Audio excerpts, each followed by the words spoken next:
Mimic is a monster movie from Guillermo del Toro featuring giant mutated bugs living in the New York subway system. The film isn't spoken about all that much now, but it was a regular feature in cable back in the day. So let's see if it's worth remembering as we kick off 90s season.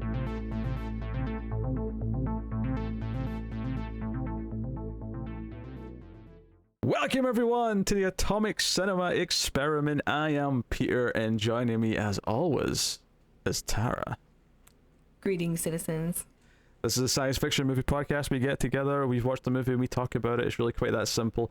And coming up on the show today, we are starting our 90s season, which is going to last a couple months, barring one or two detours that we have to take. We're going to do about 8 or 9 90s movies over the course of September, October, and even a bit of November.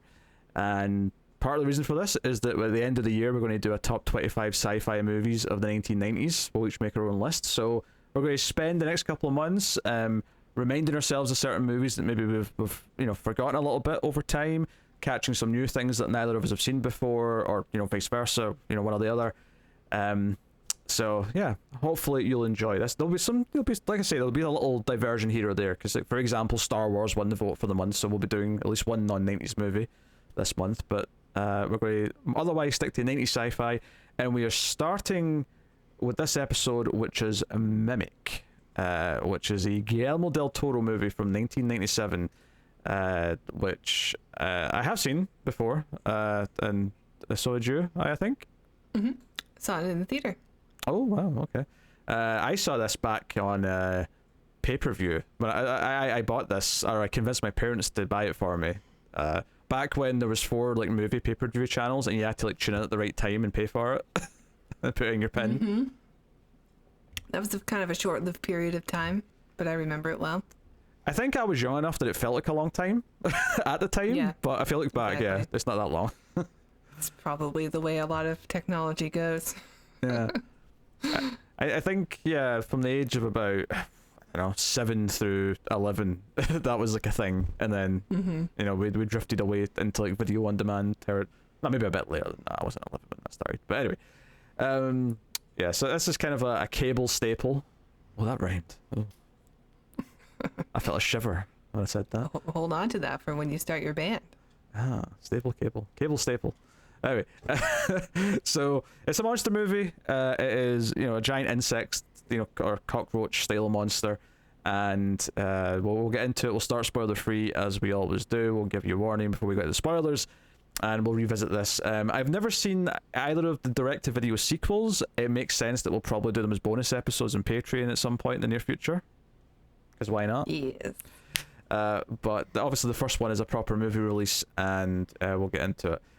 So, yes. Basic premise of this is that it almost feels like an alternate world in a weird way, because the premise of this starts off with, there's this disease that's killing children that needs to be solved, and it's the cockroaches that are spreading it. And the solution is to make this super cockroach that's going to kill all the other cockroaches. And would you believe it? It mutates into something, and life found a way, as it were, to survive. And I specifically use that phrase because it almost feels like it's almost in the movie. Yeah, they almost quote Jurassic Park when they're sort of describing how they should have died out, and they didn't. So, that's so a couple of years later is when most of the story takes place, and sort of the discovery of this monster. A lot of it's set in this abandoned subway station, so we get a lot of locations like that, a variety of characters. Notably, this stars Mira Sorvino, who is sadly probably more known now for lots of bad reasons. Not that she did anything bad, but that she's known for being a victim of something. Harvey Weinstein in particular. And this is a Miramax movie, so this is, tangentially related to that. In the right time. Yeah, it's about that time period. And this was the only thing I think I ever really saw her in. You never saw Romeo and Michelle's high school reunion? Can't say I did. Pretty funny movie. Was it? Okay. Yeah, really funny. I think I saw that one a couple times in theaters with my mom. Yeah, so... Maybe I'm not painting the right picture, but it is a very funny movie. The only other sort of notable... Actually, there's 2 more notable names that are in the cast. F. Murray Abraham shows up at one point. I wasn't even going to mention him. You're right, he's in there too. Although it's so funny, I'm used to him looking so much older that it took me a second to realize like it was him. Yeah, this is after Amadeus, but like he looks older in Amadeus. Maybe it's just the powdered wig. I'm used to, and like, he does play an older version of himself actually in that movie, so maybe that's why. Yeah, but I'm used to balding, bearded F. Murray Abraham. Yeah, just his hair having color was not. Yeah. Threw me off. But now Josh Brolin's in this, which I forgot. So as soon as he popped up, I'm like, oh yeah, he's in this. And then the other name, which I couldn't have told you his name, but Charles S. Dutton, the cop, is from Alien 3.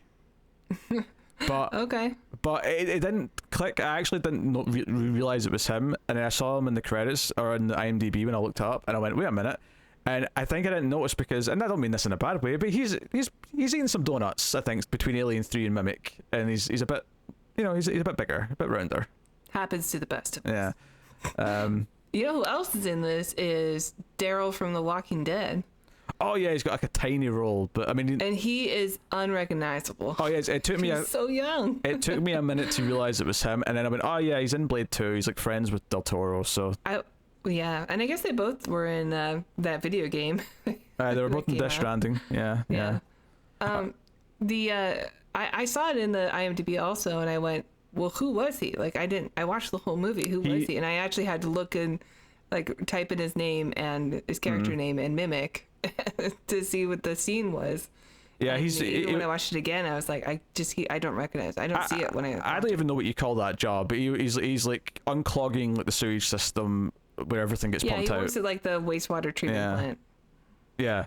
I don't know what the exact term for his job is, but yeah, that's where he is. He's only in one scene basically though. Well, two I think technically, but he's in one scene where he's like featured prominently, where he's got dialogue and stuff.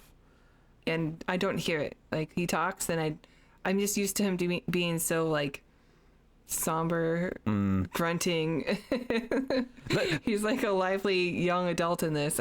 This is much closer to his Blade 2, which is, Blade 2 is only a few years after this, so it's much closer to that version of him before he became well known again with Walking Dead. Obviously there is a certain audience that know him from Boondock Saints. I've never seen that movie, but I have, and that audience is not not our friends. I used to work in a video store. There are people who would like come in and say their favorite movie was Fight Club and Boondock Saints, and I'm like, I know exactly the type of person you are.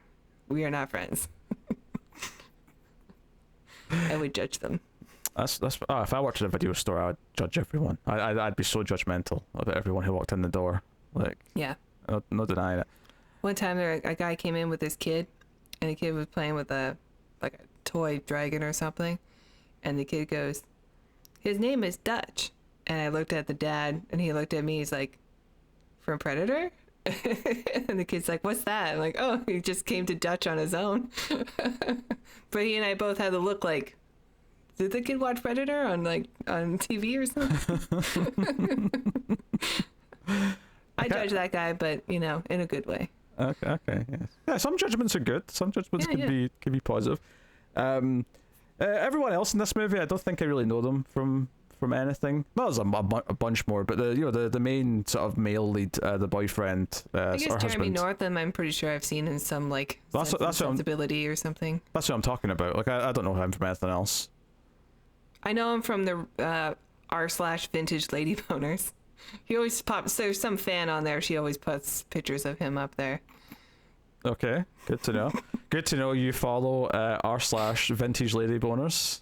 I have a very particular type of taste. Yeah, so I mean, I don't really know the rest of the cast all that much. Like a lot of them are just kind of in my head. They are just the Mimic like people. I mean, that's all I know them from.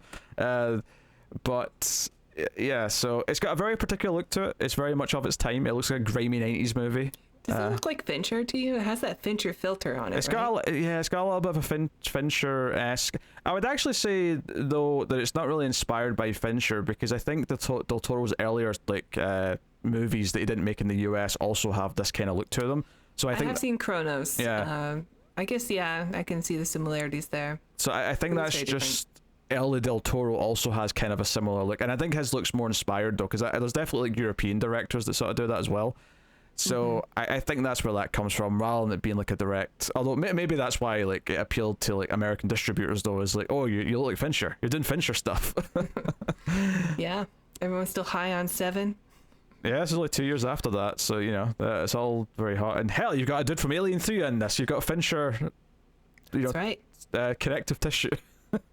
I mean, connective tissue that Fincher himself is cut off by an axe, but you know, because he hated Alien 3. He has nothing against the actor. Just he wants to separate himself from Alien 3 as much as he possibly can. So yeah. No, I remember watching this on pay-per-view. Before digital cable, so it was back when there was only 100 channels and there was only 4 pay-per-view channels, and this was on one of them for a week, and I insisted that I wanted to watch it. So yeah, I mean, my mother likes monster movies anyway, so it wasn't like much convincing, but I was an avid watcher of Siskel and Ebert. I think it was still Siskel and Ebert at this time, and I remember them talking about this movie as in like, you gotta go see it. It's definitely worth a watch. Even though it's a dumb monster movie, it's worth a watch. So I remember like that conversation with my mom, like, we gotta go. Yeah. So I assume then, if it was on pay-per-view, either depending on what time of the year it came out, it must have been later 97 or maybe early 98 by the time I saw it. So I'm just thinking about what age I was when I saw it. So I would have been 8. If it was really late in the UK, maybe 9, but probably 8. So that's probably where I fell into this. So yeah, I guess just sort of give our impressions of like how we felt about the film at the time and how we kind of instantly feel now watching it again, because it had been a long time since I watched it. I saw it a bunch when I was younger, but this was the first time in a while that I sat down to actually give it a proper watch. So what are your feelings? I definitely like the movie still. I do think that the last act of the film, where things get very it's still like a good monster movie and stuff, but I do find I get a little checked out of the last act of the movie. I'm not sure why. I watched it twice because we had to postpone things, because I've been living in hell weather-wise for the last week. It's just so awful. Lots of power cuts, yeah. Yeah, but and both times, like once the endings, the big act at the end starts, I just kind of check out. Like, I'm over it. But for the most part, like, it's a good monster movie. It's not. I guess it's kind of like an updated version of the giant insect films that were really popular after the nuclear age, but this one's dealing with science. Like, I think in terms of like its style, it's far more influenced by Alien. I think there's a lot of Alien and Aliens in this movie, which we'll talk about. But I see why you're saying that though, because it is a giant insect effectively, so it makes you think of those 50s. So it's kind of a marriage of those two things. Right, like The Fly, or like giant praying mantis. But, I mean, the deadly mantis. Mira Sorvino basically has a get away from her, you bitch, like moment in this, and there's definitely some Alien It's style. not like memorable or anything though. Well, no, it's not, but that's clearly what it is. It's that moment. And the special effects, they're a little janky, but like you're dealing with insects, so you can kind of get away with stuff like like Starship Troopers style. It's not as like egregious when the special effects are. When they're practical, I think they're very good. When it switches to CG, they look horrendous. That's my stance on this. The movements are so fast though sometimes that you're just like, well, I couldn't even really see. Well, I think that's part of the problem though. I think that the reason why some of the last act kind of, because I actually think the best part of the movie is kind of the end of the second act and at the start of the third act, because there's kind of this sort of safe area and they're sort of hiding and they're trying to come up with a plan, and it's a lot like Aliens when they're in that safe area and they've got the turrets and they're like, okay, what do we do? How do we survive this night, kind of thing. I like that part quite a bit. The problem is once it goes beyond that, I think part of it's Del Toro's directing, who I'm not like a huge fan of. I'll put my bias out here right now. I actually, until Pacific Rim, I would have said this is my favorite Del Toro movie, and even though I'm being critical of this right now, I would still say it's my second favorite Del Toro movie, because I'm just not a big Del Toro guy. But I think that last act, once it gets to like, okay, they leave the safe area and they're trying to like enact their plan and all that stuff, I think like so much of it is so dark and there's so many quick cuts, and I don't think there's a sense of like geography and a sense of like where things are coming from and objectives that make those types of things thrilling and easy to like follow as an audience member. I think, you know, when you're watching scenes in Aliens, or you're watching scenes in like, there's a really strong hand from the director to really guide you, and so you always feel like you understand where characters are going and what they're doing. And there's a plan at a certain point in this movie, but once the plan kind of falls apart and there's just people running around and like, you know, it feels like we could be anywhere and we're just magically appearing in another relevant room that could be useful or something, you know. There's not really like a through line where you're really following and understanding why we go from there to there to there. So I think you know, well, I was gonna say that I think the last 20 minutes, because of that, are just kind of like, it's hard to almost pay attention and kind of take in like what's happening to a certain point, and you're just kind of like going through the motions, so you're not really loving it or enjoying it. I agree. I even like was thinking that when I was watching it, like, I think it's just this early, you know, director stuff where maybe he's given this, you know, big budget to do an American film, and like, you know, we loved Kronos. Here's some money, make a monster movie. And it's a very unique monster movie, so I think that's really cool. And I like all the stuff, and I like the first half of the movie quite a bit. I like the mystery stuff, you know, the very like, who is this mysterious person, and what is this kid scene, and all the little clues and stuff that they're coming across. I really like all that stuff. I was just double checking. This was his first American production. Yeah. And they did Blade 2 or something right after, or... Well, he actually went back and did Devil's Backbone, which is not an American movie, and then he came back and did Blade 2. I haven't seen Blade 2 in so long, so I can't remember if I like that or not. Is that the blood sprinkler one? No, that's the first one. The second one's the one where he has to team up with the vampires, and there's like super vampires they have to fight. Is Sean William Scott in it? Is that the third one? I think Stifler from American Pie. I know who that is. I'm like, that must be the third one, because I don't remember him in one or two. Blade Trinity. Blade Trinity has Triple H in it. That's what I remember about Blade Trinity. Yeah, but I agree. I think it's just maybe like a storyboarding problem. You know, you just it feels a little messy. Like maybe he thinks that that's a good thing, that everything's chaotic. But as an audience, I think I get a little bored of it. Like, if I can't follow where everyone's going and what's happening or who's gone, like who died, I just don't. Or I have to think about like, well, wait, did we lose them? When did they die? It's probably because, you know, you lost me. And yeah, so I think it's just an early. Just his early work problem, you know. And I think part of the shame for me is that it does actually establish a lot of little rules that the characters can use to sort of try and get around and things like that.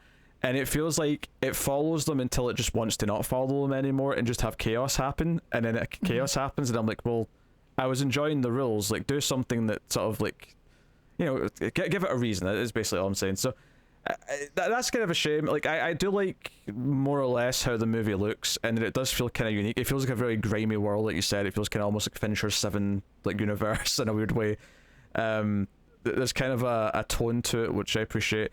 But I do think, as much as it does feel uniquely Del Toro, I do think Del Toro, and this is not necessarily a complaint in a broad sense, because this is what Tarantino does, but it does feel like Del Toro's like doing a lot of greatest hits of things that he likes, and he's putting them into his movie, which is fine. But not everything he puts in here I think I necessarily like. There's an example here I've got that's basically how Mira Sorvino's character, I mean, I won't spoil it yet because we're not in spoilers, but how she ends up with everyone else just feels so random and like convoluted to me that it kind of really took me out of the movie. Where what the one part I will say here to really make my point is that she's in like the subway, not the abandoned subway, like the regular functioning subway where there's people and there's like trains and everything, and for some reason all of a sudden there's just no one around, and it does look like a horror movie scene where she's like seeing like a figure in the distance, and I'm like, why is there suddenly no one here? She just came to the subway and hung out until it was this dead. Like, you know, I don't know, like. Well, she's waiting for her, you know, her husband to come back. Yeah, well, which is fine, but like, it kind of felt like all of a sudden I thought it was a dream sequence. Yeah, that's actually the scene that I remember most from watching the movie. So I think I like from the theaters. Like that's the scene I always think about when I think about the film.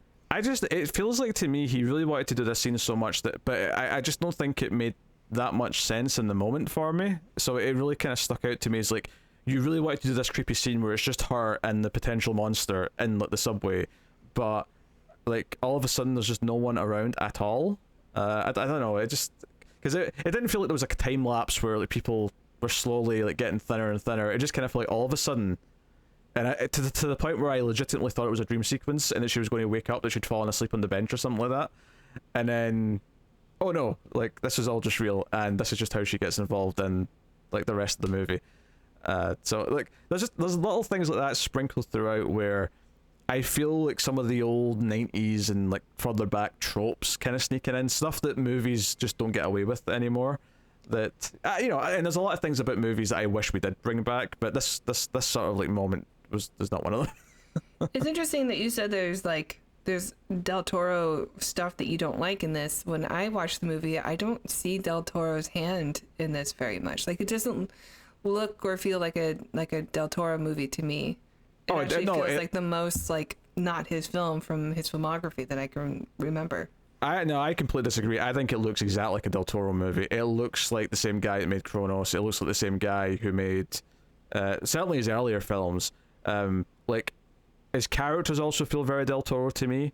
And that's maybe part of why I don't like Del Toro that much, is I always kind of feel like a bit of a disconnect. Like his characters always tend to, I don't know, he goes for this kind of almost sentimental approach with all of his characters, and that's very much in here as well, where, you know, they're trying to make you care about the little kid who's with the shoe polisher dude, and like everything with him is very sort of sentimental, and the way the characters kind of interact with each other, there's kind of a sentiment vibe that he brings to his movies that exist to some extent in all of his films. Maybe it's less or so here just because it's not the type of movie that has a lot of it. But I guess I associate Del Toro with fantastical, so I don't see a lot of fantastical in this because it's a monster movie, but it's not like a romantic monster movie, you know, or something else.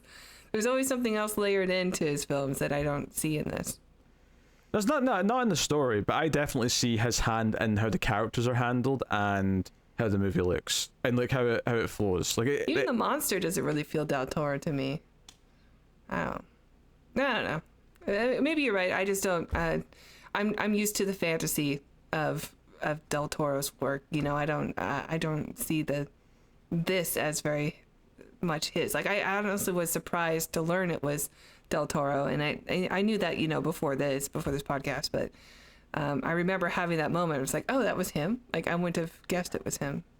No, I think it feels like him. I think it doesn't feel as strongly him as some of his other movies, which is why I probably like it more than most of his other movies.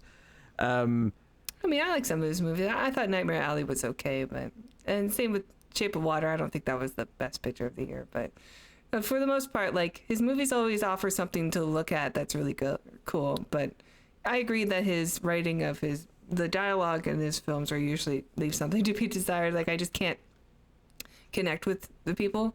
I think my favorite one of his is probably Hellboy 2. I think my big thing with Del Toro is that when I'm watching his characters, I can't get invested in them as characters or people. I just see like movie characters that are at a distance. Like they always feel like he's doing his take on classic movie characters, and I never actually just get invested in them on their own terms. He's trying to write for like Rock Hudson or something. Like, you know, even when you're watching Shape of Water, and I'm not necessarily saying someone shouldn't have a style. Like, absolutely, like, I appreciate that he has his own style. I just don't like his style that much. I love his films, yeah. I don't necessarily like the tone that he goes for in his movies. I think there's always a sense of I always cynicism, feel like I feel a lack of weight. No, it's not cynicism. It's the opposite. If anything, he's too whimsy. I feel a bit of whimsy in most of his movies, bizarrely. Maybe not in this one specifically, maybe it's your cynicism that's the issue here. No, I agree. Like, this is the thing. I want to make this clear. Guillermo del Toro as a person, I think I would get on well with. I think he seems like a lovely fellow, right? I think I can sit and talk to him about movies all night long. I just don't really like his movies that much. I feel that way about Kevin Smith. And I think the reason why this one, I don't think I'd like to get on with Kevin Smith, honestly. Just to interject on that point. Okay. But he's a nerd. But he so I think the reason why this one appealed to me, before Pacific Rim came out, which I actually do kind of like that movie, I mean, we've talked about that before. That's we've done that in the show. Yeah, I don't love it. I know you don't, but the reason why this was probably my favorite Del Toro movie, and the only one that I kind of liked up until that point, was because it probably is as far removed from Del Toro as any of his movies had been, in that I can still tell that it's him, but it's also kind of a generic monster movie. And it's a fairly watchable generic monster movie, and it does have more style than other generic monster movies. Like, I would say that the actual monster movie part of it is pretty straightforward and is pretty typical, but he does have a sense of style, at least in how it looks, but not so much the editing. I do think he has a problem with how he like, structures the like the action sequences and stuff like that. But, you know, that's what we talked about with the ending, and how like the last 20-30 minutes just kind of feels like a blur at a certain point. That's hard to focus on. So that is a shame. But I think because it does just like go a bit more streamlined in a weird, which would normally be a problem, but I think because I don't like Del Toro that much, I actually think it's a benefit for me in this movie. So I mean, to sum up, like I liked this well enough growing up. I still think I still enjoy it for what it is. I don't think it's a great movie. I wouldn't even necessarily go as far to say it's a good movie, but I do think that I think he liked making it. I think he was passionate about making his like monster movie, and I think I like moments, I like scenes. I think it's an easy watch. I have some nostalgia for it, but I wouldn't say it's like I wouldn't necessarily praise it or like sort of, you know, I've seen better since. I've my movie watching scope is much wider than it was when I first saw this, and so like, Okay, well, it's decent. You know, it's a decent movie, but it's nothing special by any means. yeah, I mean, I would say probably the same, honestly. Like, I enjoyed watching it for the most part, but why it's were not you like one that's going to be like... You're giving me an idea like Peter's been really cynical and jaded. How dare he? And then you're like, I'll say the same thing. No, I wouldn't say it the way you said it, but you kind of have that like, I can't have Italian food. I've been to Italy with your whole like, I've seen good movies, so that's not what that means. it's just not the same once you've been to Tuscany. The more movies you watch, the higher your bar goes up naturally, because you have more of a pool What are you to compare talking to. about? Do you not know me? Like, I know the point I was making. Hopefully some of the audience did too. Yeah. And didn't take it as a snobby slight.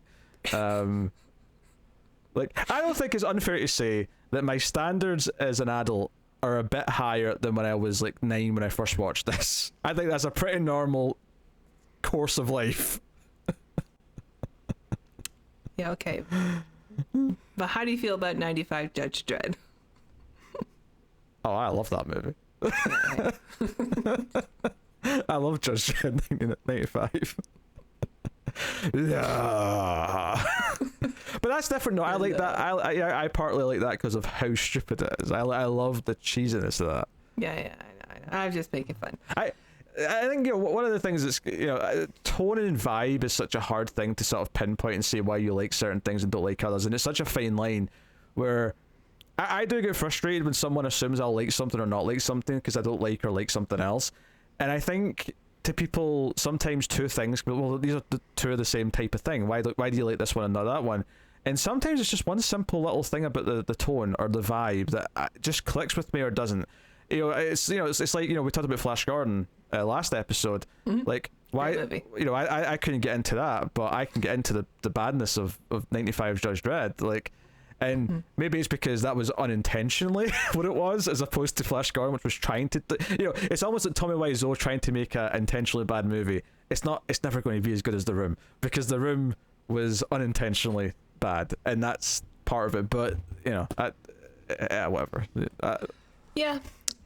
I think I'm always going to be excited for the next Del Toro film, and I think it's just because he does have a unique look to his films that I don't see in this. I don't recognize it in this at all, but I do, like, if he says he's going to make a Pinocchio, I'm like, I want to see what his version of Pinocchio is.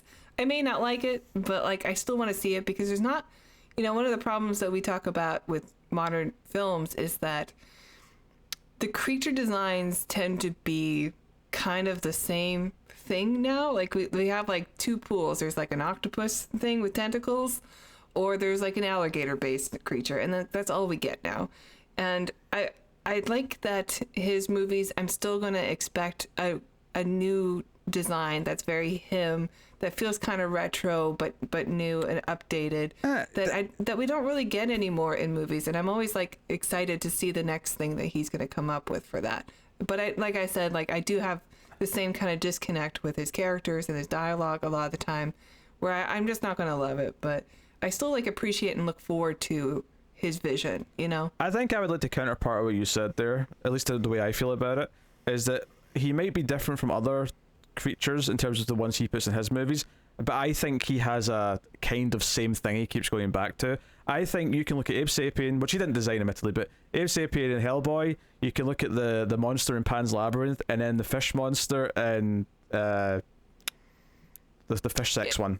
I think he said like his favorite monster movie is like The Creature from the Black Lagoon. He just likes that design. So the Fishman look. Yeah, but what I'm saying is though is that each time he's got a new one, I'm not going, oh, he's going to do something new and interesting. I can already recognize he's repeating some of the same things over and over. So it definitely has inspiration from classic designs, but we don't get that kind of stuff in modern movies anymore, you know. And I do like seeing it still, even if it is like, well, that's Creature from the Black Lagoon that lady's having sex with, but like, at least, you know, it's a creature that we haven't seen since the 40s or whatever, whenever the last one was that they made.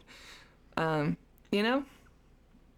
I guess. I feel like he does kind of stick to some things that he keeps working with. Obviously, I'm not expecting a webbed, a hand in his Pinocchio, because there's probably no room for it in that one. Is he still making that? I'm not sure, but I have no idea.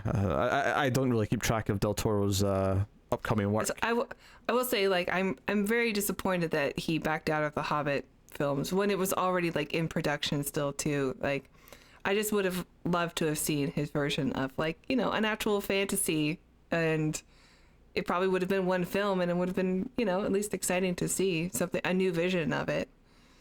But I think it switched to 2 movies while he was still involved, so I don't think it would have been one movie. It makes sense. I mean, if you read The Hobbit, there's so much stuff that happens in it, so like it makes sense that it would be 2 movies. But not 3. That third movie was nothing like that. Yeah, but I don't blame Peter Jackson. I mean, it's Del Toro's fault because he backed out, and they still had a deadline to reach.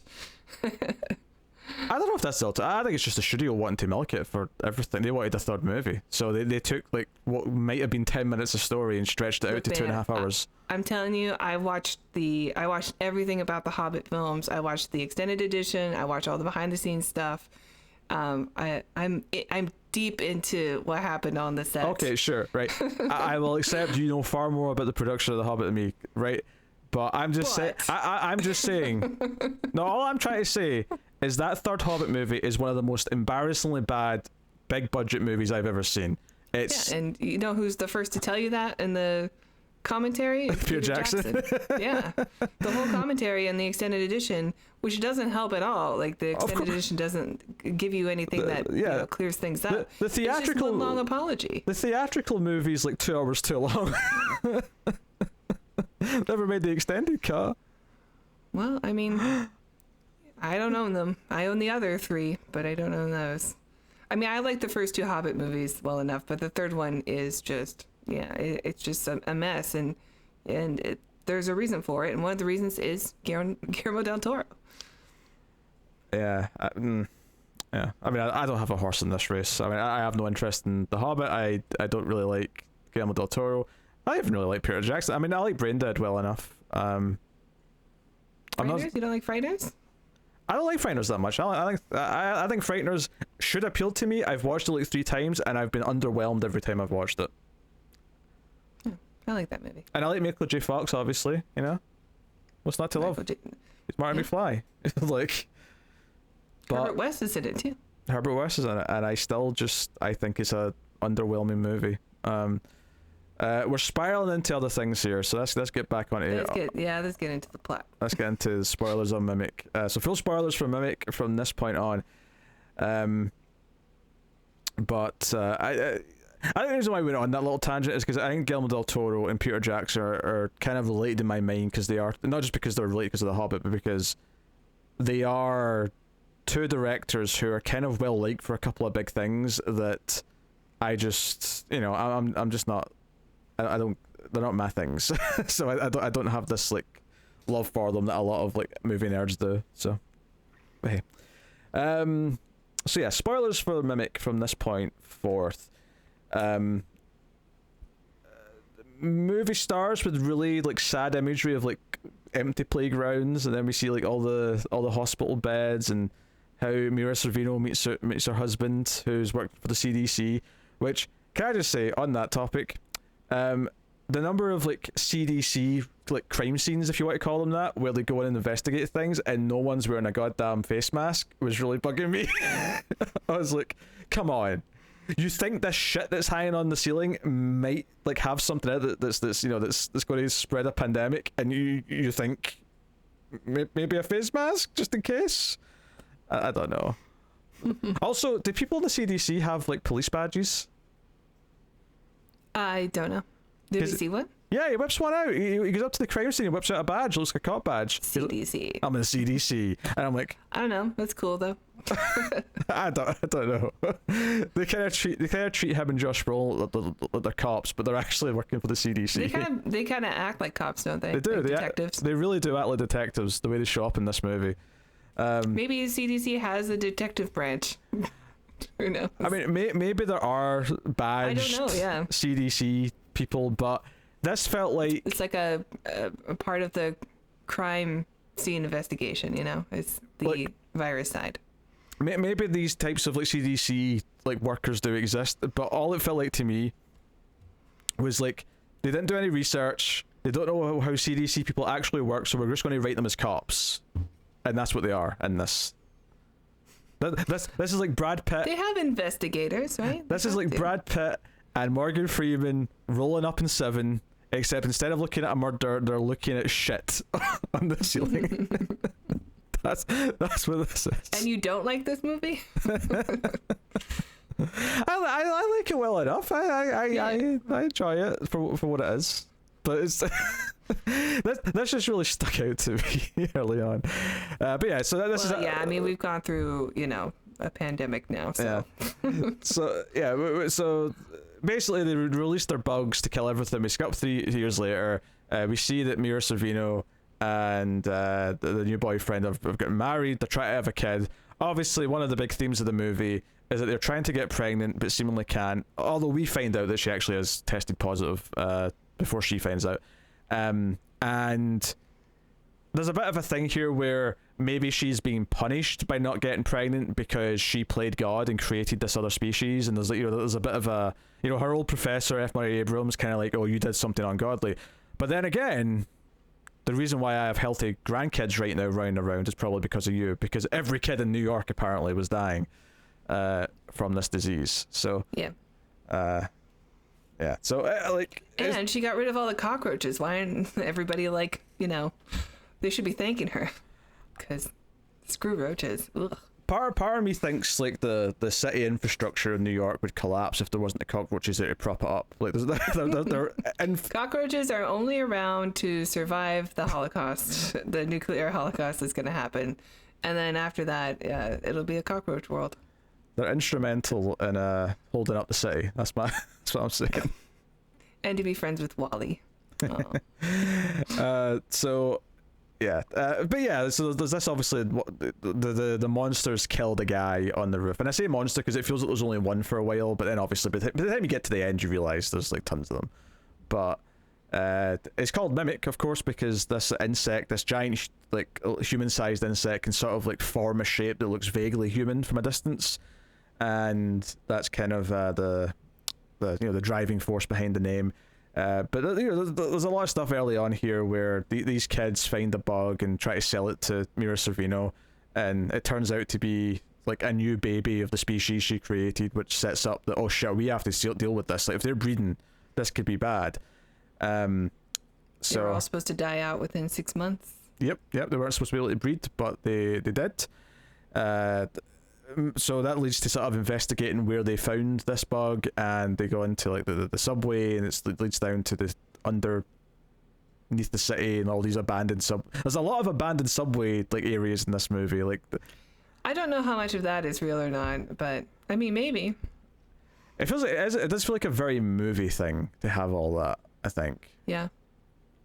But there's a lot of that. At first, I get told to piss off by the cop played by Dutton. But later he has to like escort them down because they've got the proper permits. Because he does work for the CDC. It's not like he's some schmuck who's just coming in and like demanding to look into the weird areas of the subway. Was it just me, or was it kind of weird that this cop like knew the entirety of the abandoned subway system? He was like that priest character, wasn't he, in Alien 3? Yes. Okay, now I remember him. It took you that long? Yeah. I told you that half an hour ago. Yeah, I didn't realize this was the cop you were talking about. I'm trying to think, what was one of the cops from the beginning, or? No, that's cop. I would say this is the cop of the movie. You're right. Yeah, absolutely, he is. Yeah. I don't know why I just didn't think of him.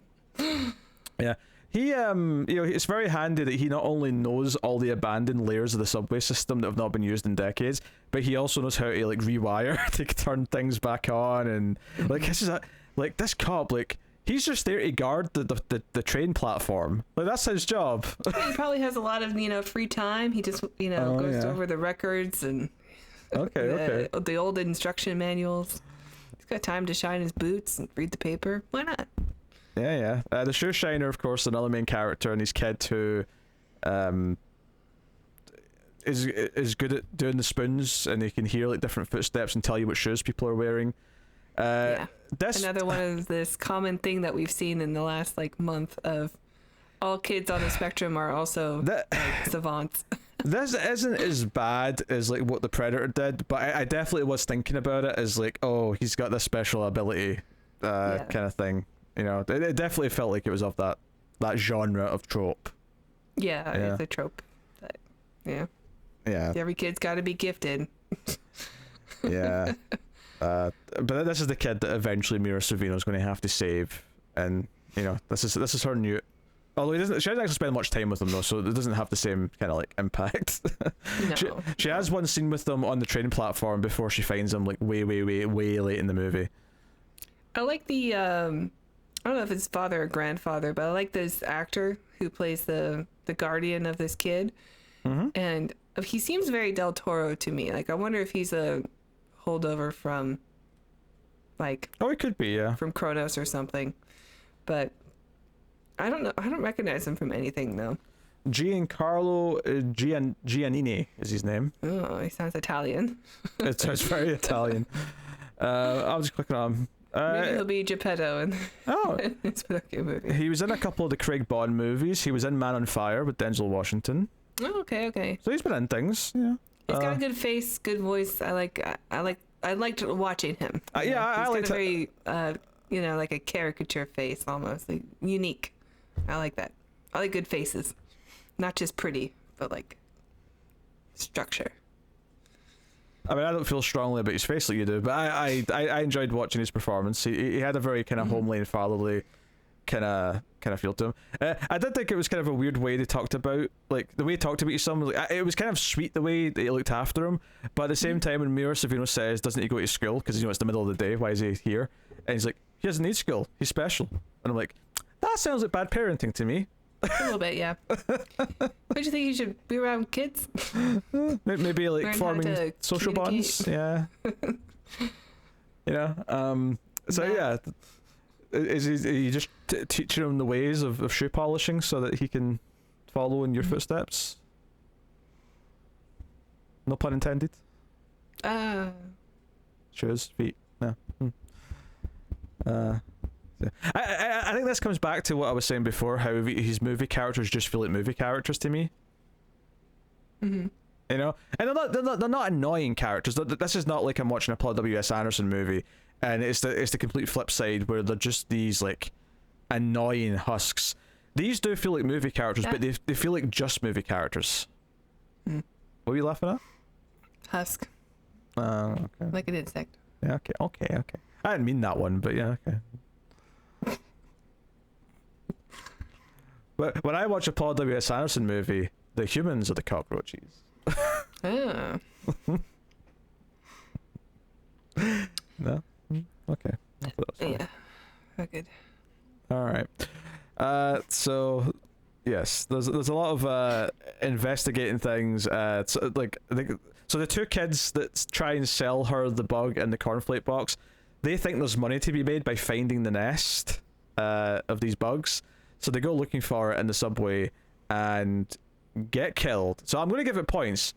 Del Toro was willing to kill the kids, and I'll always credit that. I was surprised by that too. Yeah. Credit is due. I thought one of them was going to make it. Yeah. But, yeah. Yeah.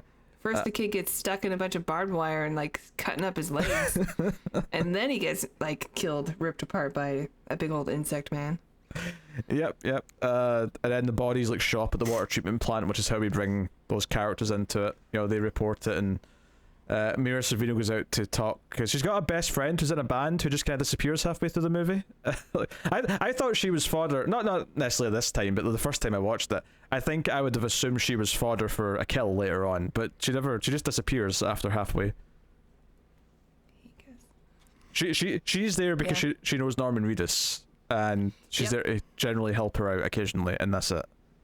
Did they find the dead bodies in the plant? I thought that he just found the teenage insect. No, they find the dead bodies because there's a whole scene where it comes up and the guy gets up with the broom or whatever it is and pulls it out. He says I think it's a kid. I thought it was still like that it was still the insect, because that was the next scene. You think Norman Reedus would have brought it up? Yeah. Found kids. I kind of just read it as like that happened, but then he called them in because he knows our friend's the bug lady. Because that's what they say at the start. It's like, are you the bug lady? It's like, yeah, I'm the bug lady. Yeah. If it's got more than 4 legs, then it ain't a mammal.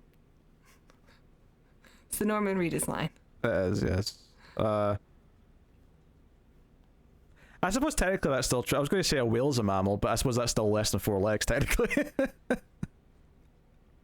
Yeah, and if you look at the bone structure of a whale, it's very weird to look at, because you can see a human in it that's been like stretched out. You know, you can see where the legs are, you can see where the hands are, but they are like a really long index finger to make a fin. Well, that's part of this movie though, is that when they do kill one and she investigates it a little bit, it's got lungs, which obviously insects aren't supposed to have.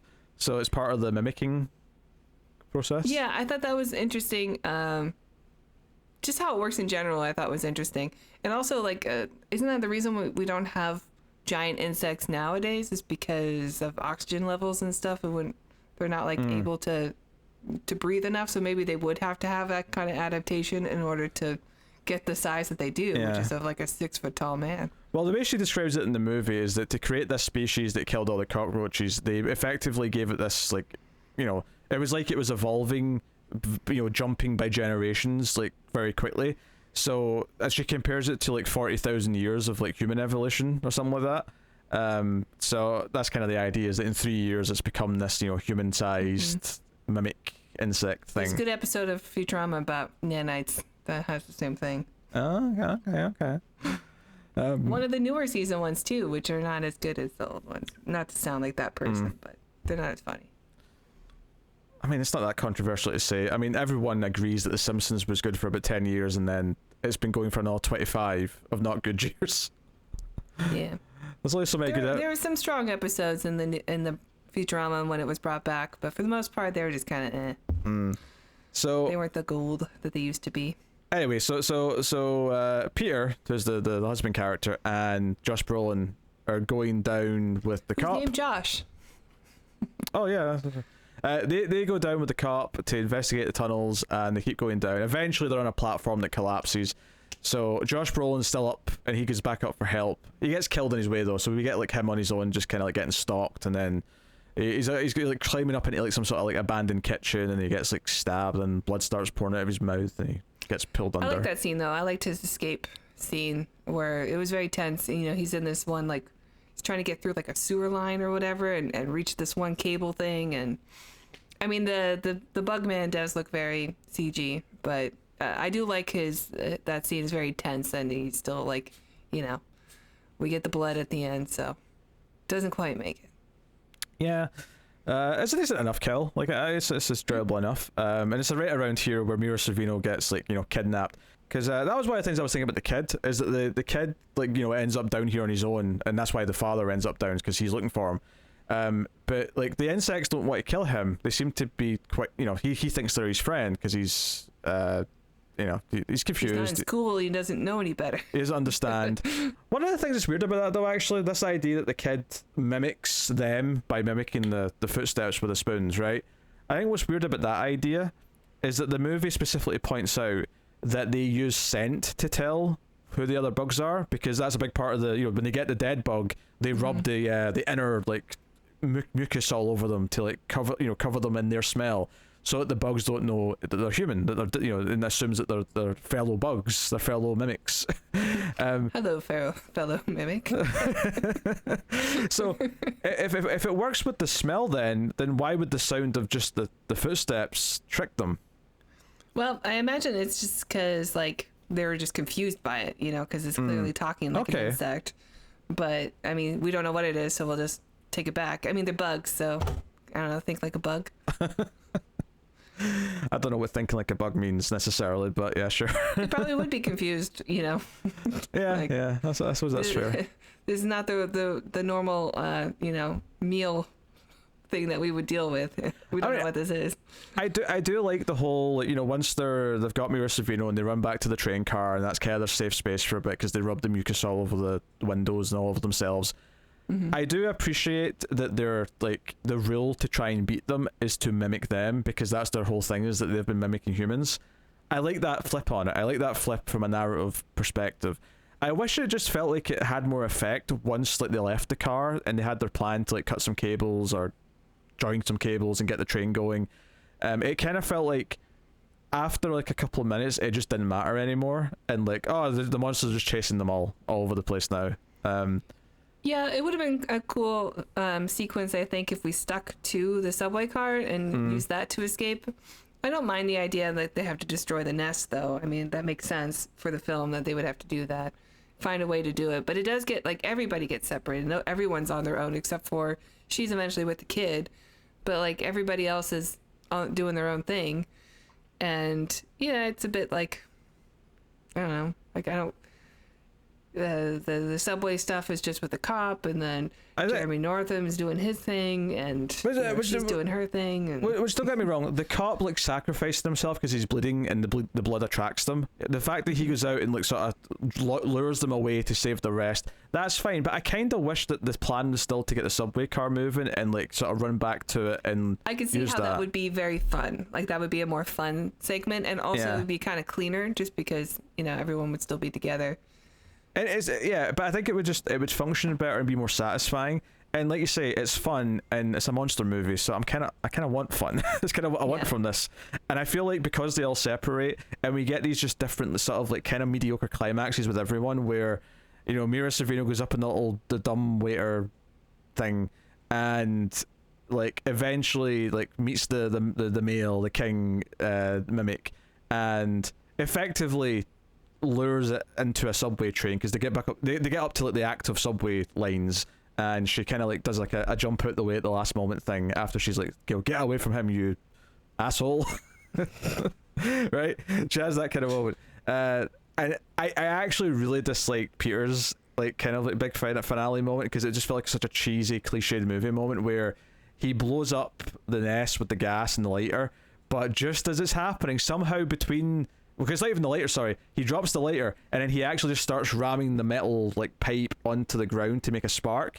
Somehow he makes a spark that ignites the gas to explode, but is able to jump. The whole thing is but is able to jump after the spark to safety into the water below. I'm not so sure the timing of those two events can happen that way around. Oh yeah, he probably would have some major, lung damage. And no hair, but I'm not sure exactly. I mean, I just assumed he got thrown in there by the blast. The explosion, but he probably would have been knocked out and then drowned to death. The explosion starts with the spark, which is where he is. But the movie treats it like the explosion starts a little bit further away, so he's got time to jump and get away from it. But no, you're the ignition. You're the one who did this. You're the middle of it. You're the epicenter. You're the man who's jumped on the grenade. Like, yes. you're gonna explode. So so him surviving and like doing the big like emotional reunion where he's like walking up the stairs at the end onto the street and she's like, oh, my husband. And we know as an audience that they're gonna have a bye-bye. Yeah, and maybe an adopted Salon kid. Yeah, they've got a new kid obviously as well that they're adopted. But he comes up and hugs her. He's like, "We're going to have a baby," and I'm like, "I don't know. She's been jumping around and rolling around a lot the last like 10 hours. Maybe we'll go to a doctor and check and see if the baby's still on the cards." I just thought of this when I was watching the movie. They kept talking about like, oh, the insects have a king, and the king is the only one that breeds. And I kept thinking, that's odd. I thought like insects have a queen, but now I'm thinking about it. Maybe he didn't want to be aliens, so he had to make it swap the gender of the insect, so it's a king instead of a queen, because otherwise it would just be too plain. There's definitely some aliens influence in this, which is fine. I mean, it's my favorite movie, so I'm happy to for movies to try and do some alien stuff. But there's definitely some of that in there. And do you think that's why they made it a king? Because don't you you think about the queen bee or the queen ant? Like you always think of a queen when you think of you do insects. But I wonder. But she explains to the kids at the start that at least the insect she's talking about like works with a king. Maybe there is some species that do work like that. I don't know. Maybe. I'm not an expert. I'm not a bugologist. Thank you. Entomologist is the entomologist. I think. I think that's what it is. But you keep saying bugologist. Bugologist is better. Yes. What about bug specialist? I like that. I'm a bug specialist. Insectophile. I don't know about that. That sounds like you like to do things with insects to me. Oh. No. Yeah, I think the ending for me is obviously very Hollywood. It feels like this had to have the happy ending where both of them are still alive, because that's like we're at its core it is definitely a mainstream Hollywood movie that a mainstream studio was putting out, and it definitely feels like that. Yeah, I mean, once you see him hit the water, you're like, okay, so he's not dead. Yeah.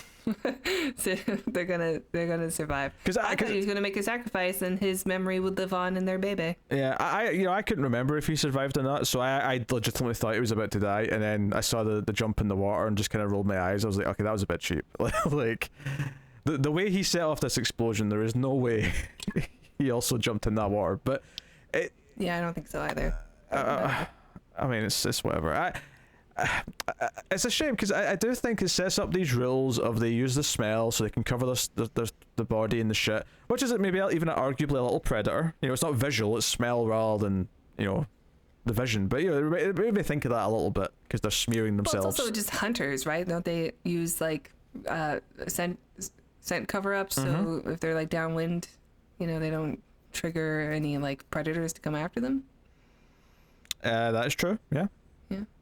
It's in video games. I'm pretty sure that's a real thing, yes. You hunt upwind of your prey. That's what you do, so they can't smell you. Yeah. I know that much. Or you have to use some sort of scent disguise. Yes. I just... Like, I think it's a decently fun enough movie that I just don't think ever excels enough to actually kind of like be special or even just become more than the sum of its parts, if that makes any sense. Like it feels like it is a sum of all these different things that Del Toro wanted to put into it, and it's got some decent cast members, and it's it's a very watchable 90s cable movie, and it definitely has more style than other generic monster movies of its time, but I don't think it ever actually becomes more than a generic monster movie either, if that makes sense. I don't know if I am making sense, but it's no alligator is what you're trying to say. That's not really what I was trying to say, but sure. It's better than Alligator 2, though. That's not exactly high praise.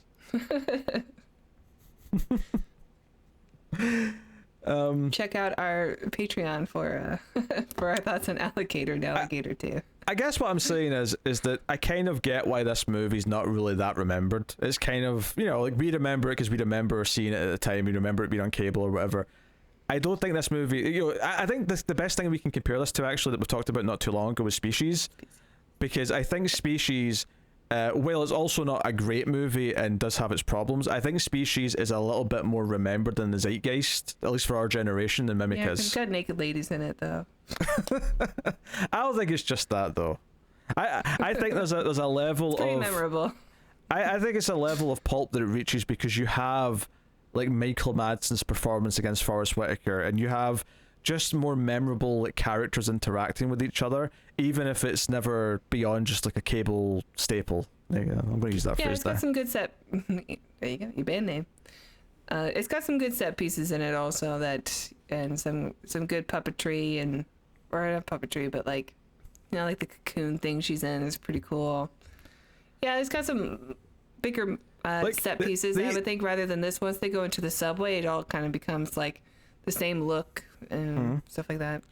And I think both this and Species were both movies that were playing a lot around the same time period on TV. Like, you know, they were all over it together, pretty much.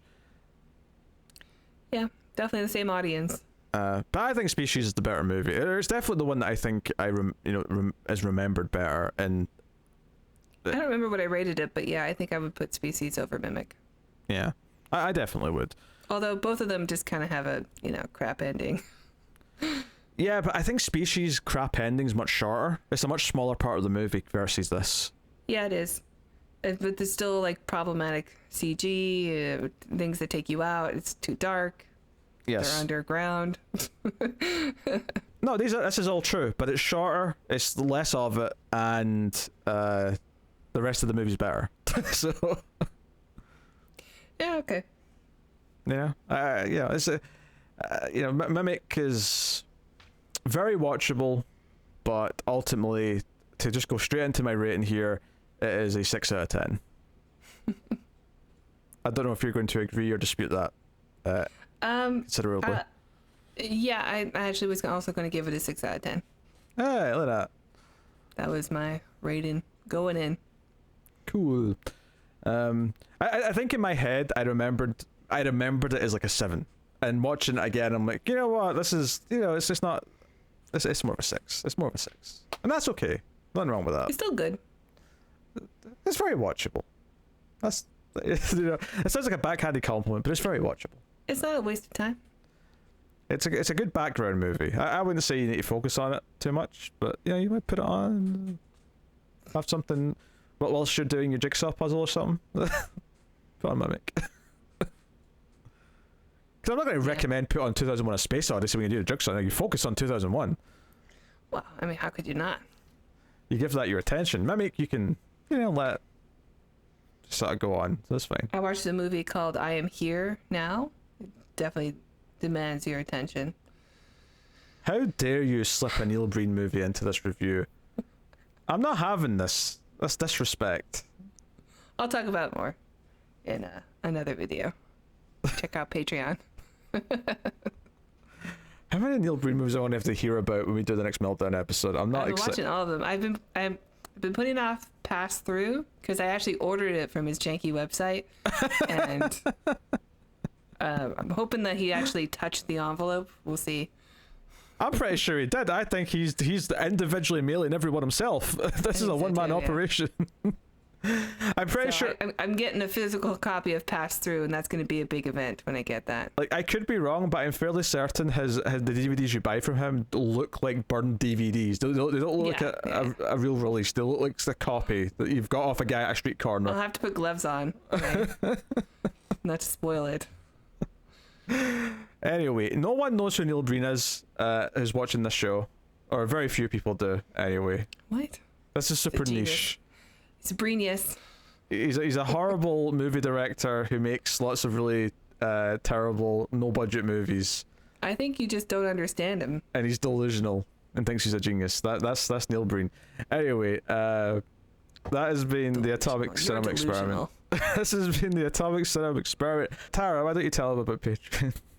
That's right, Peter. If you guys enjoy our reviews, please check out our Patreon page. It's patreon.com/MildFuzzTV. Where if you donate as little as $3 per month, you will get access to our Ace reviews one day early, and you get bonus materials at the $5 level, including our new show, which is the Ace Movie Meltdown, where we will be talking about movies that we watch that are not necessarily sci-fi related, but just whatever we've been watching. And you can expect this month for a lot of Neil Breen talk. I can't wait. It is worth mentioning as well. Turns out they're all on Internet Archive. By the way, important thing to mention here is that when we put episode 2 of that on Patreon, the first episode will go up free for everyone, so everyone can get a demonstration of what Meltdown is like. So, yep. So you can look forward to that. Yep. Oh, you done? Okay. Thank you, everyone. I was interjecting, thinking that you had more to say, but never mind. Yeah. I feel like I covered it. Alright, of course you can support everything as well by hitting the super thanks button if you want to do a one-time donation, or you can like, subscribe, ding the bell for notifications, rate the podcast on iTunes, wherever you get your audio podcast from. All of those things do help. Get us on Twitter at ScreamsMidnight for updates, or if you want to send us questions or whatever, you can do that. Check out the Discord, the Reddit, all these other things if you want to. But is there an r/Miles Fuzz? There is. Whoa, I'll have a second thing to subscribe to. Along with vintage lady boners. It's great. I contribute to that one too sometimes. I'll bet you do.